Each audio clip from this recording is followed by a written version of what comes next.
is fantastic. This is what distinguished Nehru from all the statesmen of the world, if you remember. It is really an honor to be back in my town because I was a young student here at Maharaja's College, along with P.T. Thomas, who is sitting in front of me. We were in the same hostel, same room. P.T. used to have this knack of getting all the hits from the opposition. I didn't get any luckily, but we have fond memories, and I'm very, very honored to have P.T. with me because he was sick and I was worried about him from Montreal and much communication. Let me thank you, gentlemen, coming here and attending my talk. I also want to introduce you. So I have known Sebastian Paul and Casey Abraham over the years through their speeches and works. I think you mentioned they were at college. Let me introduce a few more people who you need to know in the city. One is Mr. K.S.R. Menon, who was along with me in New Delhi. We were journalists in the Press Trust of India. I want him to get up and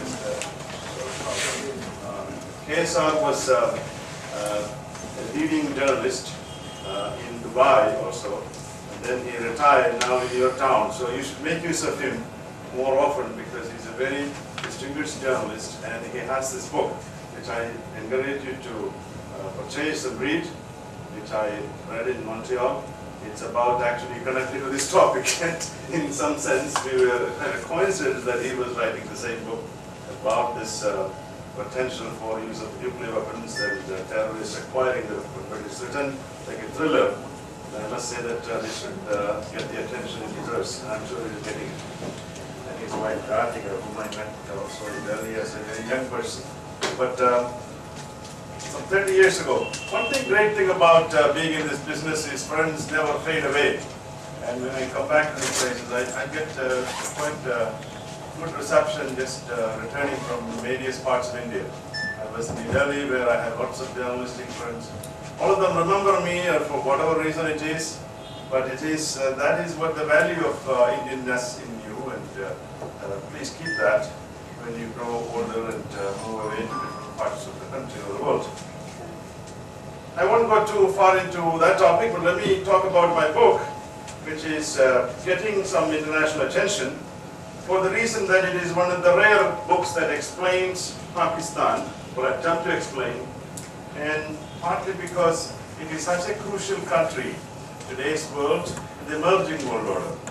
Now, one thing I tell people, it is 185 million people, it is the sixth largest today, and it's going to be 300 million people by 2050, and it will become the fourth largest country in the world. And it is worrisome, given that they are not putting any money into education or other things that make that youth get the jobs they require. What will happen to Pakistan by 2050? So with that little bit of worrisome thing, I'm going to talk a little bit about why I wrote this book. Most works on Pakistan describe what is going on there. You must be familiar with some of the big ones going on. Carla Gaul's book is now getting a lot of attention, called The Wrong Enemy. She was the New York Times correspondent in Afghanistan. Then Ambassador Haqqani, who is a friend of mine, who wrote his book called Magnificent Delusions. Then Gary Bass, Blood Telegram. And quite a few other books are now coming out. What is, of course, Ahmad Rashid, with whom you're all familiar, wrote about the Taliban, etc. What is interesting is most of these are journalistic efforts. I don't want to say journalistic efforts are bad, as I know most of you sitting here are journalistic, ambitious journalism students, or think tank scholars. Again, I don't want to put down them, but the point that I'm trying to make is that they don't explain why this country behaves the way it does.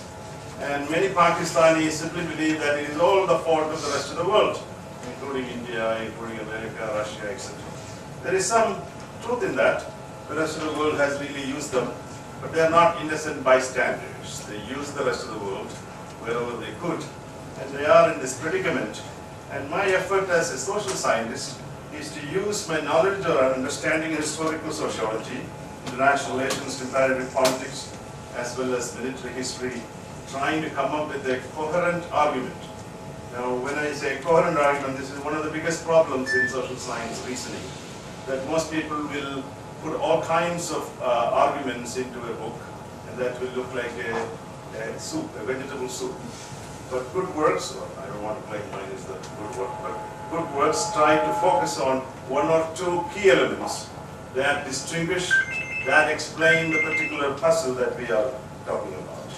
And so my effort here is definitely to look at the long-term factors, not interested to blame Pakistan or try to take side with the India-Pakistan conflict. My effort is to look at it as a puzzle, an intellectual puzzle, and try to diagnose and not to come up with too many solutions that I leave it to the rest of the world to figure out. The larger intellectual context of my work is coming out of what we call a European experience of state formation, state strengthening, etc.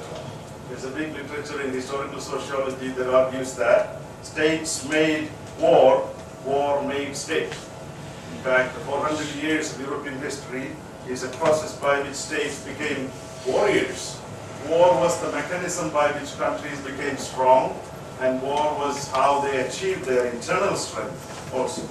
So they tried to become strong through extermination, making their enemies pay for it by eliminating them, or suppressing or pacifying internal enemies, and then they extracted resources from the population.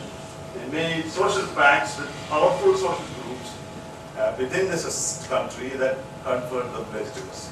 Now we look at Pakistan, all of them is missing, unfortunately. Elimination of external rivals, no. Suppression of pacification of internal enemies, no.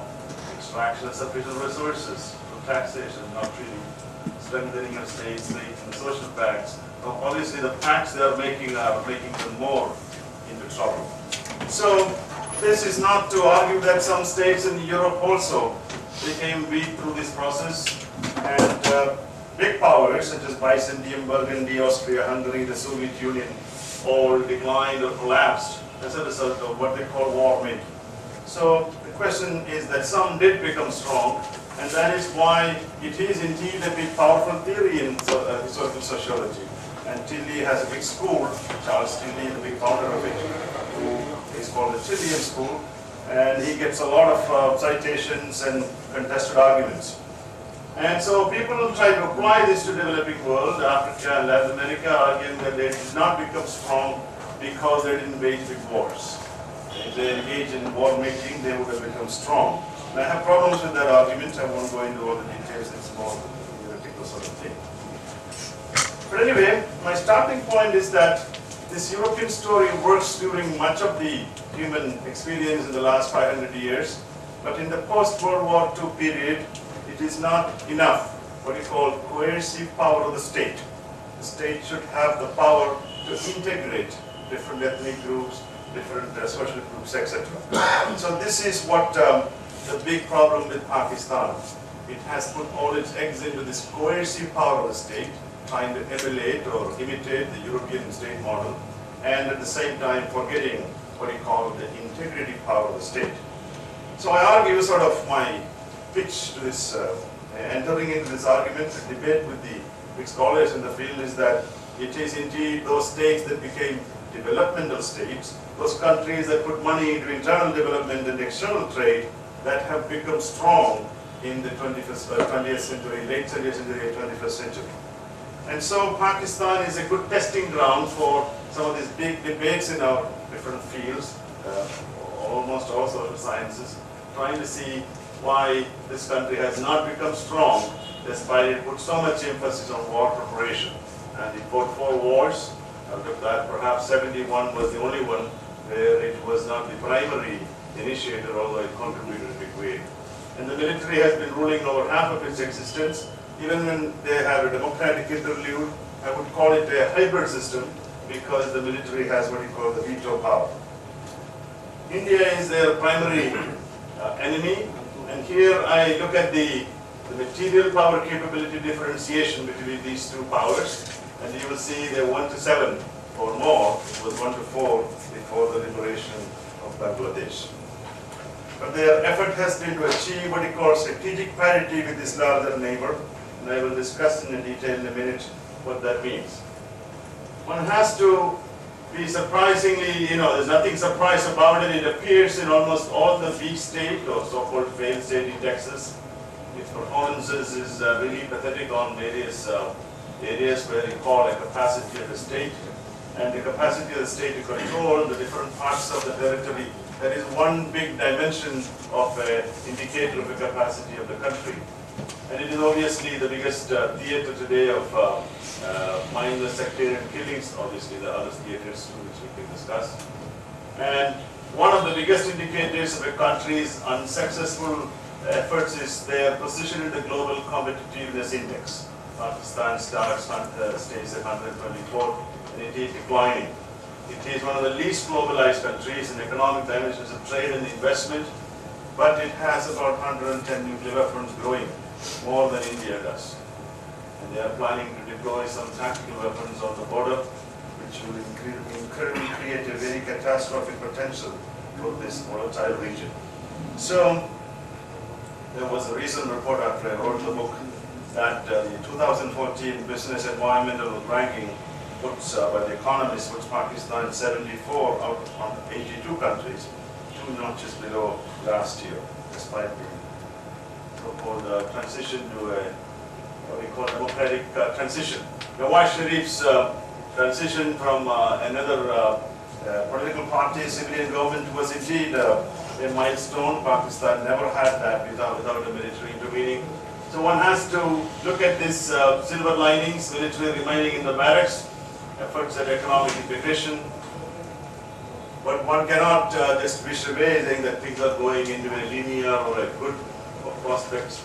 Pakistan is in deep trouble because of external conditions and its own internal political situations. But there is indeed a civil society there who may pull it off, but again, I cannot predict. It's like predicting earthquake. So I'm going to say that a couple of things I'm interested in this big question, why Pakistan remains such a weak state despite putting all this emphasis on military security. And the second question is why Pakistan has not changed its strategy despite realizing that, or not realizing, that it is not making much progress in 3 fundamental objectives of a nation state. One is security, second is national integrity or integration, third is prosperity. In all these areas, Pakistan's efforts have not been making much progress. The question is why? If we don't get that answer, then social scientists have failed in understanding this country, or whoever is trying to understand this country. Not arguing that Pakistan did not have any threats or conflicts, not arguing Kashmir didn't matter. In fact, most of the Pakistani explanation is all about Kashmir, it's all about India. But I'm saying that countries facing big rivalries and territorial disputes have faced it differently. That's where the ideas that the Pakistani elite holds matter. And I'm trying to look at 2 fundamental reasons or causes that explains what Pakistan is. Developed this idea called Geo-strategic curse. The argument is that Pakistan is blessed as well as cursed with this idea of geostrategic prominence to the great powers or big powers. It is in the right place to collect money by playing great powers, because historically it is in the exact location where empires collided. All the empires reached South Asia through that land, except of course the British, the European empires. So it's very clear that this location gives it a very powerful importance in the global scheme of things. That's why Muhammad Ali Jinnah, in his first interview with an American journalist after independence, said, America needs Pakistan more than Pakistan needs America. They will come to us with their money and weapons. We just need to sit tight. And that's exactly what happened. They did arrive with a lot of resources because it was willing to play this great game against the Soviet Union, whereas India was not under Jawaharlal Nehru. As you know, we adopted what you call a non-aligned approach. So this participation in geopolitical competition brought billions of dollars and modern weaponry to Pakistan. It acted as a conduit, it acted as a base for spy operations during the Cold War.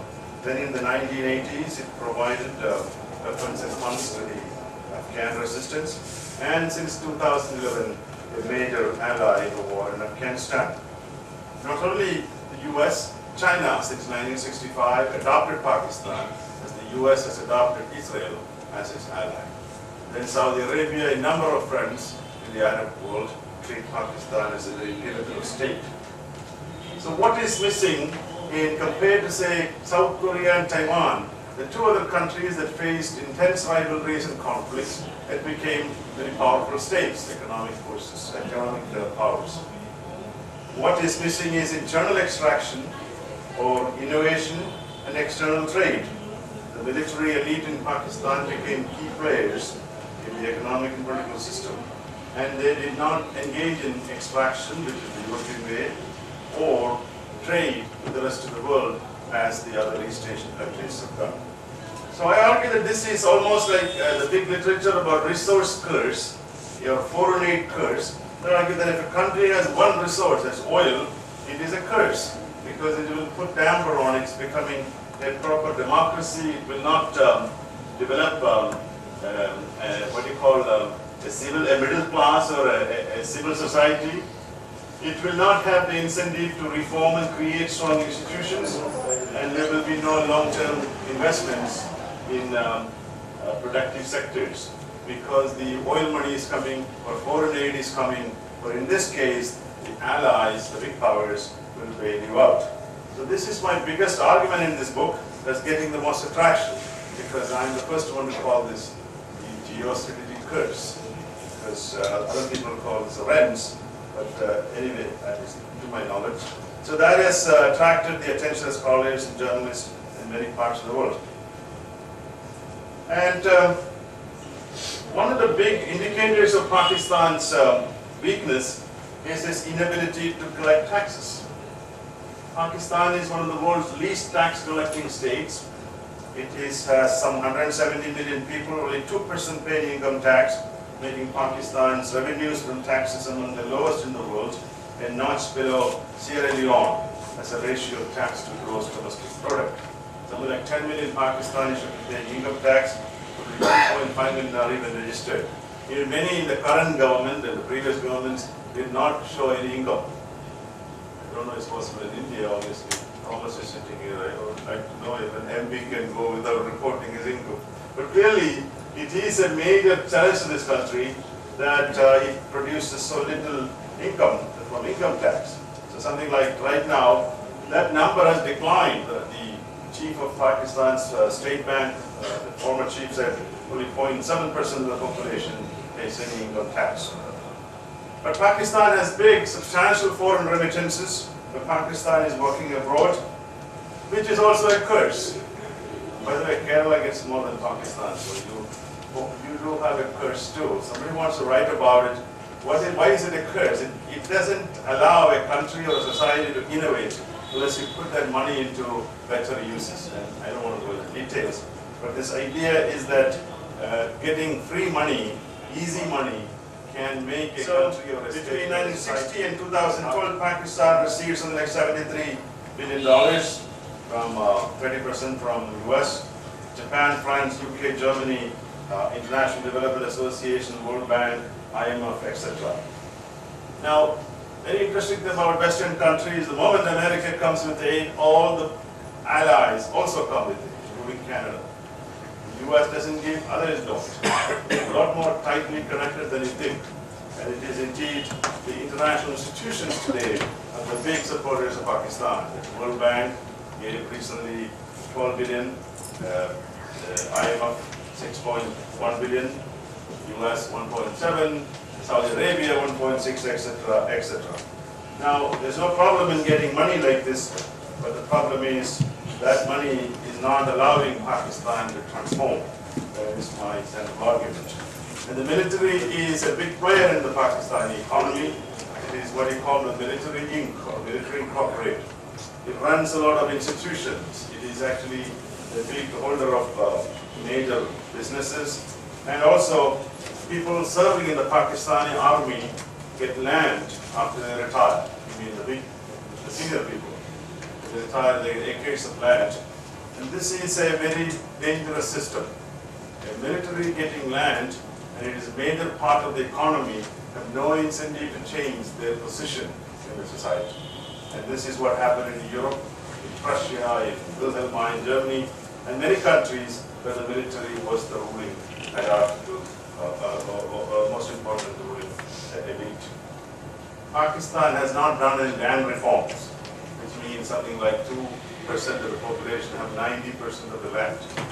And Punjab especially has been one place where there is no land reform. So it's a highly class-based society with a lot of intense, of course, differentiation based on sects of the Muslim community. I would argue that this is sort of an interesting way of arguing it, but you need to look at the ideas the Pakistani elite hold. And that is where I argue that they have certain kind of ideas that have now become very difficult to change.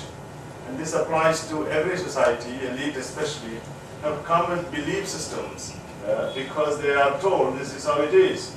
And then that blind them, that create them barriers to changing the institutional setup of the country.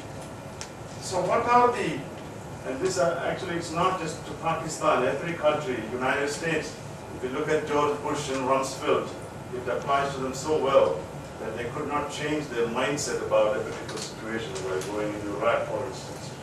What are the dominant ideas the Pakistani elite carry?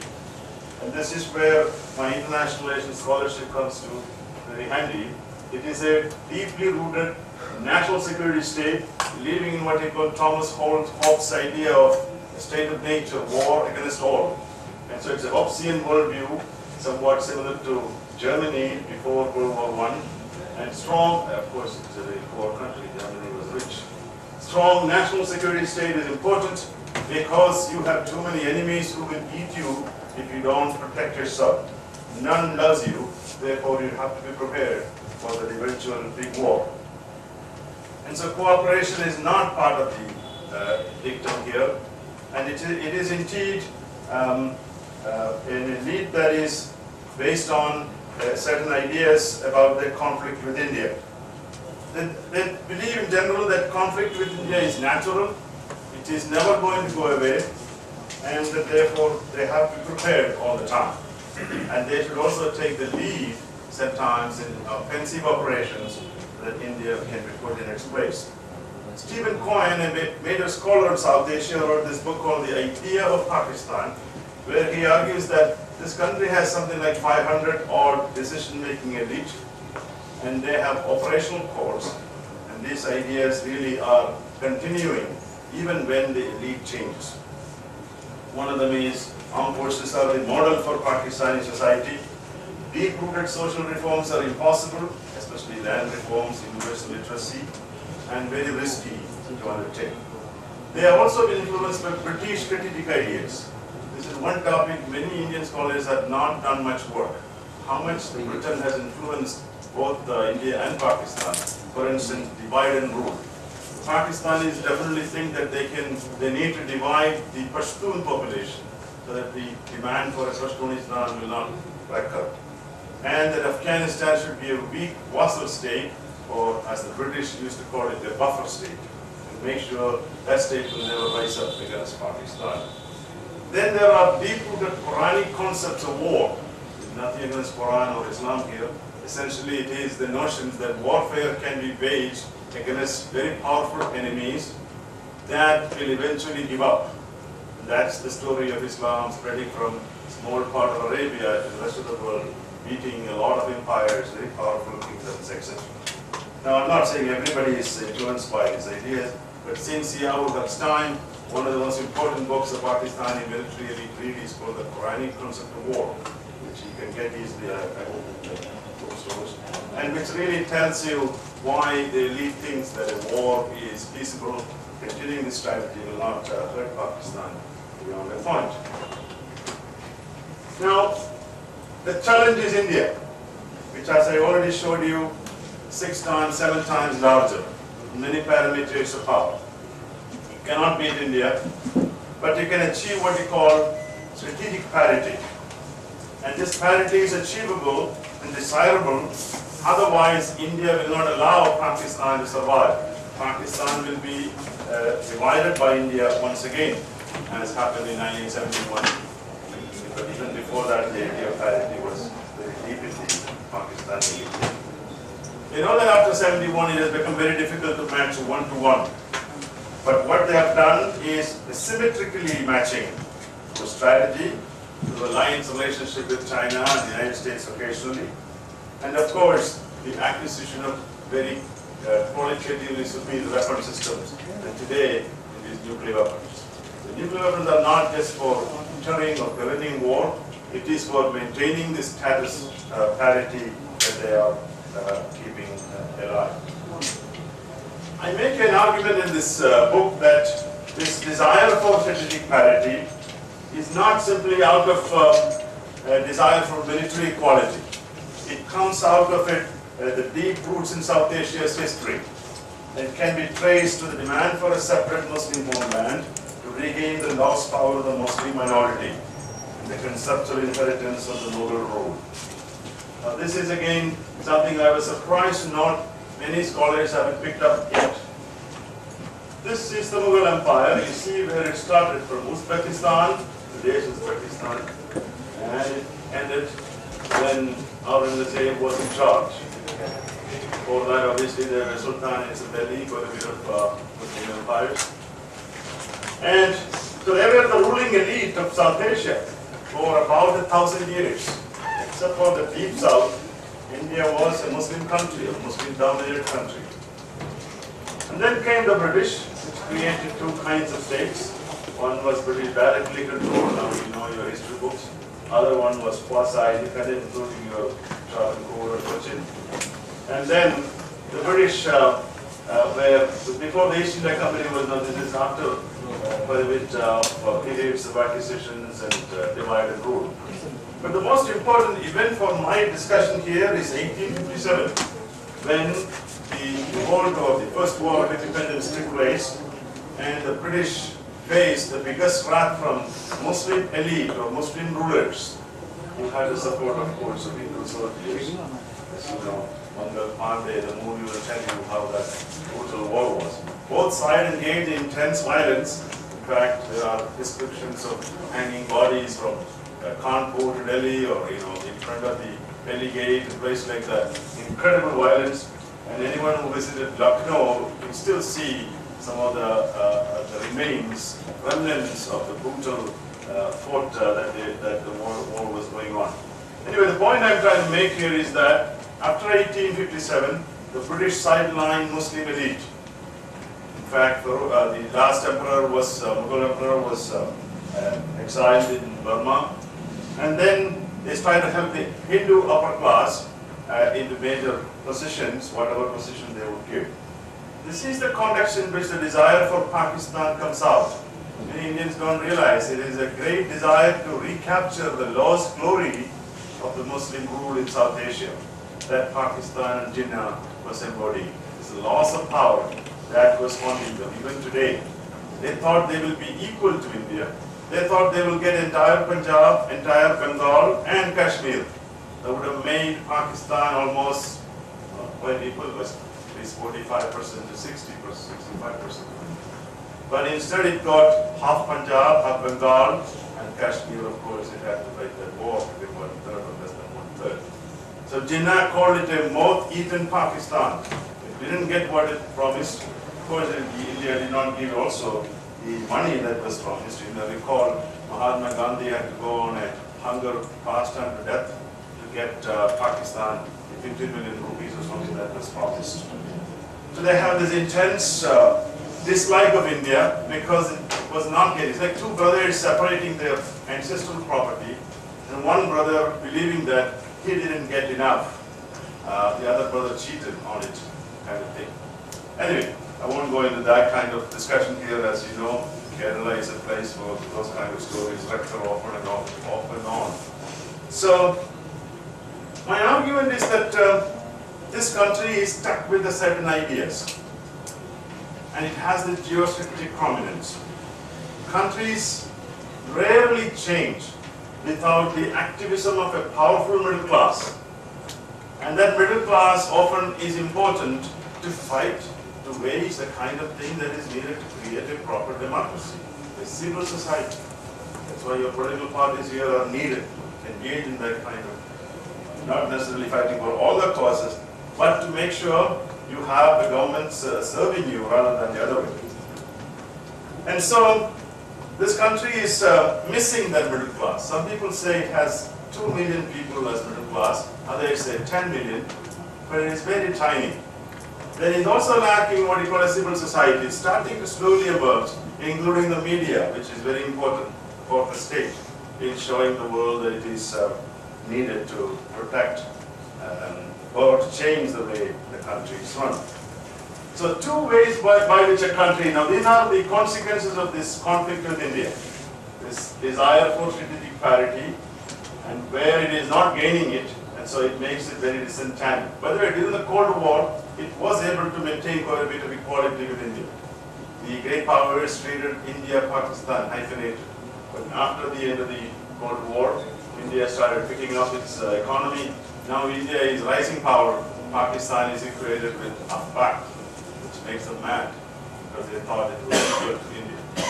So now, these are some of the pathologies I addressed in this book. Arguing that change can come through internal process. If you look at entire Latin America or countries that transformed, and Indonesia, Turkey, all these places, the middle class, the civil society stood firm to make these changes. Or change can come from outside.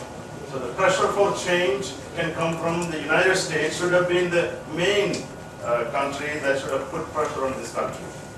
Unfortunately, the relationship has been one of the lost opportunities. The US treated Pakistan as a transactional friend. You give me something, I return to you something, not as the friendship that they had with Korea or Taiwan. So I tried to then do a comparison of Pakistan with 2 countries, Korea and Taiwan, and 3 Muslim-dominated countries, Turkey, Indonesia, and Egypt, to show the differences in their growth and their trajectory, and then argue that what sets apart Pakistan is that apart from a short period in Rayoub Khan's rule in the up to 1960s, 65 or 69 years old, Pakistan did not pursue what he called a trading state approach. Pakistan became a quintessential national security state without the economic base of a strong state. And so Korea and Taiwan, in fact, Korea was poorer than Pakistan when it became independent. Korean planners used to come and visit Karachi to figure out how to run a city. You will smile at those who have been to Seoul in Korea realize what we are talking about and how Karachi becomes the most unlivable city in the world today, most scary place for anyone, even for Pakistanis. So Korea's transformation happened because Koreans demanded it. The military was running the place, but they said, we don't progress, our people will rise up, and our national security will suffer. We need to become a rich country, export or die. That was the motto, and missing in Pakistan. Vietnam War, the Americans were waging this brutal war, and Korea and Taiwan used as an opportunity to trade with the United States, whereas Pakistan, both in the Afghan conflicts, Ayyub's period, no such incentives, get us the weapons, get us more money, no trade. The problem is, you get aid from somebody, you don't get respect. Because the donor thinks you will behave according to his call. But if you trade with somebody, you are equals. The Pakistanis never understood that. And as a result, they have so much disenchantment toward America. They thought the Americans would come to all their wars, rescue them, and the Americans won't. And they don't consider it as an equal partner, which is one thing that they are yet to figure out. So, one other thing the Koreans did, they put something like 6% of their GDP in education. Something miserably lacking in both India and Pakistan. Both put 2% of GDP to education, except Kerala, which has some 30 to 40% of the state GDP to education, as you guys are sitting and smiling. Otherwise, half of you would be carrying water in the village. Because there is, not a bad job, by the way. Somebody has to carry water. Now, what I'm saying is that you would not get the opportunity without education. There is a book called The Child and State in India by Myron Wiener. You should all read that. In fact, all policy makers in India must read. The book argues that it does a comparison with the East Asian countries that were poorer than India and Pakistan. Did what they did because they put money into education, especially technical education. And that did miracles in less than 10 years. Pakistan put 2%, but they have a lot of those schools. In fact, the spending is declining. Today's Dawn has a very interesting article about it. It's declining. It's going the other way. India has increased its spending, but still again, this is a major flaw of the developmental plans of South Asian states. They have not put the money in where it should be, especially women's education. It's now a scientific proof that women educated can help their family, their children, healthcare, hygiene, whatnot, but all things that they can do, wonders. So this is a big puzzle. This country, even today, doesn't put enough money into technical education. Obviously, their school textbooks are incredibly shallow. History is taught in a very diluted, very distorted fashion. And I hope India will not follow that path with the current system or regime that may have the temptation at some point. Distorting history, by the way, is one of the biggest things in all countries, including Western countries.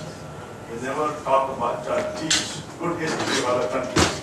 And as a result, people don't know each other. China, for instance, there's not a single mention of India in its history textbook, as far as I know. And this is a big drawback of countries over China. So let me sort of run through very quickly, looking at the differences. And then Turkey is another case I look into, arguing that the Turkish elite did a lot of things to modernize Turkey. Obviously, they followed a secular policy. And then Turkey now is going through some troubles. Obviously, that part is very troublesome. But one thing it did was to put the military under civilian control. But Indonesia is definitely the most interesting case for me because it's the largest Muslim country in the world. It proves that a Muslim country can be democratic. It's just going through the presidential elections. And it is sticking with what it achieved in the last 2-3 decades. It has followed what we call a mild secular strategy of Pancasila, and it also pursued a pro-growth policy, again putting money into education, which is a major achievement of Indonesia. Corrupt country, obviously all developing countries have corruption, even developed ones. But here, what is interesting, after 2002, Indonesia has a strong policy of suppressing terrorist groups. It does not support terrorist groups. This is again a big difference with Pakistan. For whatever goals it seeks. In 2007, Freedom House declared Indonesia fully free. The civil society is quite strong. They will not let the military come back to power again. And Egypt is the other country that follows almost like Pakistan and suffers from the same curse, Geo-strategic curse. Obviously, the money it gets, $2 billion or so in the US for the condition that they will not start a war with Israel. But today it's going through the same kind of motions, and the military obviously is seeking. One big difference, it is not pro-terrorism or pro-religious groups. But it's again the problem of what we call land reforms. Egypt has not done land reform just like Pakistan. Let me conclude my presentation by saying that there is a criticism. Some people tell me that you haven't taken into account time, the fact of, because Pakistan has been in existence for 66 years, whereas the European countries I talked about for 400 years or so. But that argument is a very wrong one in today's world because time is compressed. It needs only 1 decade, 2 decades. It took only 2 decades of China to modernize. It was the Geo-strategic period. It took less than 2 decades for the East Asian countries I mentioned to modernize. And whatever achievement India has made in less than 2 decades, because the time is not, you don't need a lot of time. You need to become a trading or developmental state along with your national security, and China shows that you can achieve it. So security today is not border security. Security includes a lot of intrastate human security, and that a country playing with war and war preparation alone cannot sustain its national goals. Pakistan has not benefited from war preparations because it has not been a developmental state. It has not allowed or encouraged its younger population to globalize in the right way and benefit from economic liberalization, as has been the case in China and to some extent India. They are not given the necessary education, especially in science and technology. Pakistan has therefore missed out the post-war, post-Cold War era economic boom and the benefits of globalization associated with greater international trade, investment and mobility of workforce globally. So my conclusion in the book is major transformation is necessary in the way the Pakistani elite and civil society and expatriate community think of security and development. They cannot wait for all territorial disputes with India and Afghanistan to be resolved. They should try to achieve both peaceful relations as well as economic prosperity. Here I think they have a big problem, which is their emerging allies, current allies in China and Saudi Arabia, unfortunately don't encourage them to do these changes. The Chinese want them as an ally for its balanced power competition with India. And the US can do something here. India obviously has to be careful not to securitize, again, especially the water disputes. But I noticed some very powerful, very strong media in Pakistan, etc., writing interesting stuff. But the problem is that the ruling class is still what I mentioned before. Are they changing or will they change? Obviously there are some silver linings, but the big problem is they are so influenced by external events, such as Afghanistan, such as right now what's going on in Iraq and Syria, and the trajectory of this country is unpredictable. It may have major disastrous consequences for entire South Asia and global security if its elite does not change the way they think. So I am arguing rather a person of ideology, trying to tell them change.